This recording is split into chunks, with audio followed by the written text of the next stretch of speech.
I'll just highlight a few. And I think the very first one is a lot of enterprises in the region, and quite frankly across Africa, are family-owned businesses.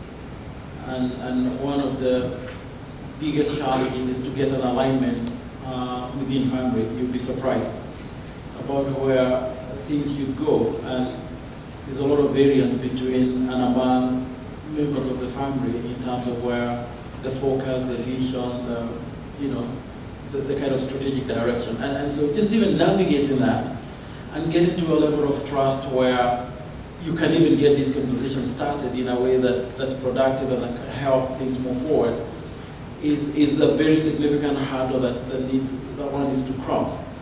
And of course then, being able then to introduce the capital providers and really again kind of transfer that relationship forward is big. And it's almost one of those things that you can't really write on a dashboard. This is what I've been doing this week. Just kind of having lunches and coffees and so on to really build trust. But I think that's a very critical issue, and that's really the beginning. Then of course you get issues around governance. You're dealing with governance right there. Do they have an independent board of directors? Do they, how are decisions made, etc. And then is the capacity. How do you bring in external management, for example, that can help steer the company to the next levels of growth? Yes, we've grown it so far as a family, but if we really need capital, someone else is going to have to put a word in and to put a requirement. And therefore it's very important that you can have a joint vision going forward. So, and often it's a lot better, a lot easier when you've got external professional management joining in and the dynamics of how that plays out with family and so on. I'm not trying to make it too hard, but it's not a one meeting thing. It's going to have to take a lot more meetings, a lot more introspection, a lot more of that. And then of course then down to business strategy, is it going to grow to the next level? How big can this be? And what are the routes to the market, and what are some of the distribution, kind of your hardcore strategy and business development services then have to kick in, and partnerships and so on. So yeah, we can, capacity issues, trust issues, due diligence for markets, for partnerships, etc. I really think there are quite a few, yeah. And how do the social enterprises approach you in the first place? And Shima, you could also add on to what this was also addressed to you. So from the earlier question, from an IQN perspective, what we've been finding when we meet the enterprises is a lot of them actually don't know how much money they do need. So sometimes it'll be, yes, we need 50,000. A week later, we need 100,000. There's no business model really in place that actually an investor can look at without, we therefore have to hold enterprise sessions where we actually have hours and hours of questioning to the enterprise, which is, why do you need this money? What is it for? Going over their business plan, helping them set up a business plan, and actually formalizing that. And sometimes I think you have to be cruel to be kind and really ask those questions, because we found many entrepreneurs have a really brilliant idea which actually could maybe solve a lot of problems, but that's not enough. And I think capacity, as you mentioned, is a second point. You need to bring in professionals. You need to then know how will this business scale. And I think those are the main issues we face within our enterprises. But then in terms of investors as well, it's things like exit strategies. Fine, how will they invest? At the end of the day, most investors, they want to make a return on investment. Well, how are they going to make that return? When can they exit? What is that like? And that's also been a challenge to manage. So yes, I think it's a lot of work. And with social enterprises, of course, the further challenge is, you want to make a viable business, but you want to make a social impact. And an argument is actually creating a big business that's going to hire thousands of people. Isn't that making an impact?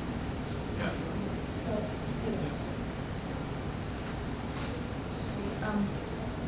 This question is for you, Jackie. Just wondering, do you do any pre-investment support for the enterprises, or is it at the early stage support? We actually, as an agency, do both. As an agency, we're involved in one, at the start, humanitarian assistance. But usually because you cannot continuously give humanitarian assistance, you're going to have to invest in startups in some sort or some way. And so the answer to that is yes. And the thinking, the hypothesis behind that is we work in a system. A system cannot, the startups cannot be disjointed from the growth.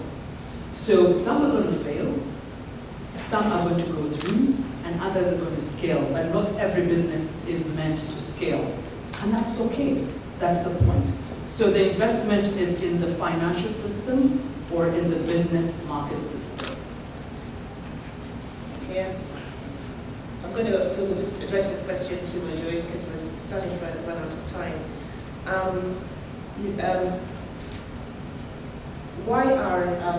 What are the main challenges in terms of, for you, on your part, in terms of financing investable deals? And yeah, so that's the first one. And then why are startup SEs not attractive to most impact investors? I mean, it seems like you do invest, you try and invest at the stage on the startup stage. Yeah, I mean, investing in startups, we've done that, as I mentioned, with our first two funds. But really, as an investor, even for a smallholder farmer, you want to make an investment where there's some predictability, where you can be able to make out, what this business will be in the next 1 to 3 years, which is, very challenging even for a business you want to consider as stable. Therefore, for startups, you probably, want to invest in businesses that are fairly predictable, or i.e., there is a clear industry gap that, you want to address. There's a clear market gap, or you have a new innovative project that you can buy into, and, it's clear that it's going to make an impact in the industry and result in some commercial return. But a startup is a startup, it's a concept. So as investors, you want a proof of concept before you invest. And proof of concept is not just on the part of the business succeeding, is proof that the entrepreneur, the promoter actually has the ability to manage a business. So yes, it can be done, but under very special conditions, because every function of the project is at an experimental phase.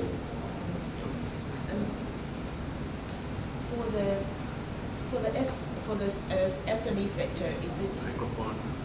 For the SME sector, is it easier to get impact investment or just regular investment for any venture capitalists? I mean, it doesn't seem to me like there's the emphasis is commercial always, so with the byproduct being social. So what differentiates the impact investor from the regular investor in these SEs, social enterprises? Yeah, it's a fine line, simply because, of course, you have impact investors who take a very high level of risk, so therefore they will invest to achieve an impact objective. And that's where aid comes in, that's where repairable grants come in. But for an investor, and when you call it an investment, you're looking for a return.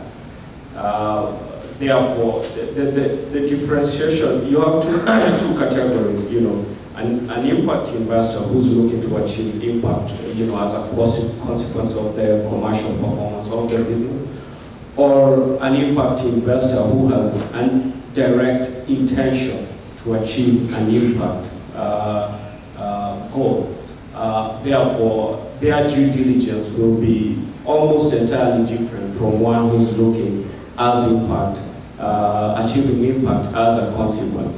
For businesses, I access of capital from impact and non-impact, there is a lot of money floating around. Yes, there are quite a number of businesses that will complain that there's no money, but that speaks more to the preparation of accessing that money than lack of money.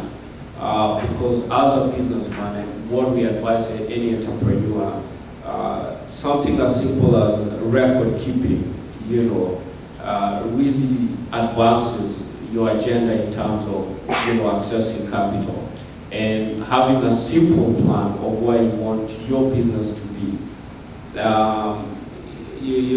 We and a lot of investors have invested in very bad deals, but simply because there's been some level of record keeping and there's also a plan that has been put together, as simple as it is, because that's what investors want to see a lot of times more than anything else. So if an entrepreneur or business owner from inception can develop that culture of proper record keeping and having a plan for the business, however short, 12 months, 24 months, that makes the business very investor ready, because the investor can be able to diagnose the business, understand it very well, and support it in planning going forward. And part of that support will be capital injection. Erastus, do you have anything to add to that? Yeah. Yes. Yeah. So, and I think that's where the role of people like ourselves comes in, to your question, which is that when you are a business, such a business looking for money, I mean, you're not going to be thinking in your mind, in all likelihood, that I'm going to look for money from impact investor. You're really looking for money from whoever can listen to you. And so often, what we find often is that people coming in have actually knocked on multiple doors, from banks to NGOs, to USAID, to everybody, and so I think it's part of our role to sort of help them structure their needs, very much in ways in which I was talking about, and then kind of structure it and say, you really have impact, and you have opportunity to leverage on some of the more impact type fighting. So I'm just really making the point that I think that's one role that there's opportunity to scale it up, and there's opportunity to really network a lot more closely, so that then, instead of going through the 800 deals to whatever, there's probably an opportunity to filter things a lot earlier and kind of direct them more strategically to where the finance or capital is. Thank you. I'm going to sort of now get questions and answers from the rest of the participants in this conference. And so if anyone has any questions,